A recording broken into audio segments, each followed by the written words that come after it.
Sometimes you need somebody to hold your hand. Actually, nobody likes to have their hand held in a video game. We want to figure it out for ourselves and overcome those challenges. And if we get too frustrated, we'll just Google the answer. But some games, they don't trust you at all. And it seems like the developers are constantly looking over your shoulder for you to make sure you're doing things the way they want you to do them.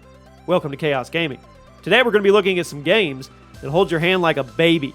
You're a baby right now, okay? Just deal with it. Let me know if you played any of these, and if they annoyed you, drop a like. Make sure to share this with a friend that you consider a baby in gaming. And let's start off with Assassin's Creed 3. Now, the early Assassin's Creed games were some of the best on the market. You were often left to your own devices about how to take down your targets, and if you screwed up, you could bring it back.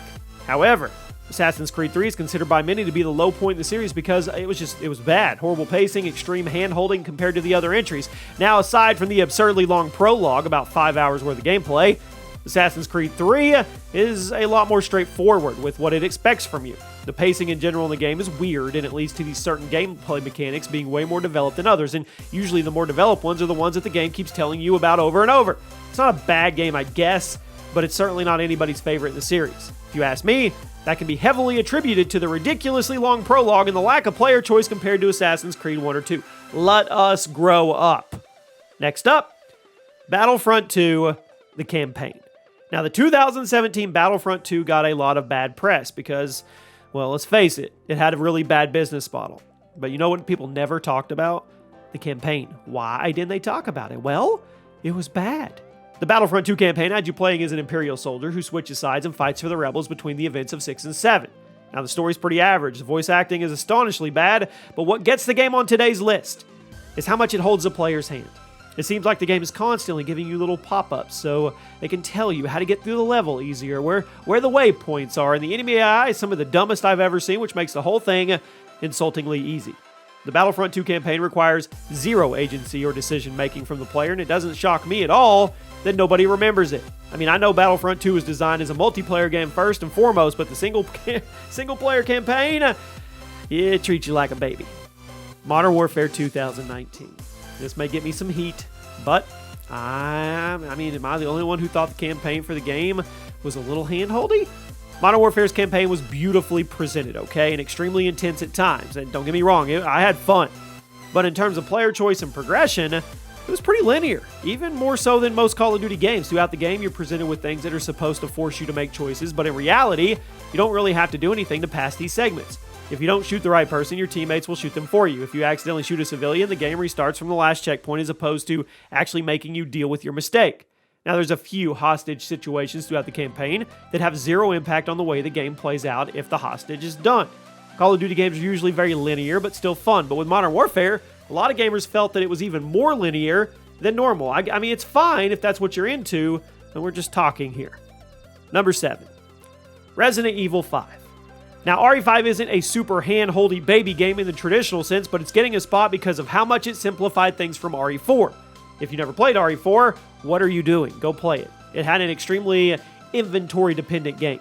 Manage your resources, it's a huge part. You run out of stuff, you are screwed. However, in RE5, the inventory system was reworked to be simpler. You are also given this AI companion who will automatically get healing items for if you take damage, which took a lot of depth out of the formula. It's also worth noting that RE5 is significantly easier than RE4. So no, it doesn't really hold your hand as much as other games on the list, but when you compare it to RE4, it's hard not to see the massive step backwards. RE4 expected the player, you, to manage their inventory and figure this stuff out. RE5, on the other hand, expects far less, and with that in mind, it's not hard to see why a lot of people hated the game. Next up, Batman Arkham Origins. Now, Batman has tons of gadgets at his disposal, and there's a lot of moments in the Arkham games where there are little tutorials on how to use each new addition to your arsenal. But in Origins, it was amped up to an insane degree. It seems like every time you get a new gadget, Batman goes on and on about how cool it is and exactly how you're supposed to use it. Then when you come to a fork in the road, Batman again will start talking about how cool it is and what gadgets he should use for the situation, whereas in the other Arkham games, figure it out. There's a lot of problem solving in the Arkham series, but Origins seemed to tone that down in order to make sure nobody was getting left behind. At number 5, Legend of Zelda Skyward Sword. Who's ready for the HD remake here? Zelda games are usually all about exploration and figuring things out. Yes, most games have some kind of companion character to help you out during the early hours, but for the bulk of the game, it's you and your wits. But Skyward Sword took a different approach, and it turned a lot of fans off. Your companion in Skyward Sword is a lot more vocal than other Zelda games, and they take a lot of the player's agency away in the process. Can't figure out a puzzle? They'll tell you what to do. Not managing your inventory correctly? They'll remind you. Heck, they'll even tell you if your controller batteries need to be swapped out. Now, compared to other Zelda games, it just won't leave the player alone, and it can get kind of frustrating. It's not a bad game, but you know. Next up, The Division 2. Was seen by most people as a pretty step up from the first game, but there's one thing that annoyed me about the game. It's how much it reminds you to do things. Every 10 minutes, the game is reminding you about how the inventory system works, how weapon stats work, which gadgets you can use, where your hub is, I know, big open world games, I get it. You need to tell us this stuff in order for us to really get it, but once you tell us once or twice, have faith in us. We're gamers, we'll figure it out. It's constantly reminding you how things work, and while that's helpful for the first few go-arounds, after a while, just let it be. Let us sink or swim. At number 3, BioShock Infinite. Now, BioShock is usually a rather open-ended series, and the first 2 games definitely require you to do a lot of exploration in order to figure out how the game works. But BioShock Infinite threw a lot of that out the window.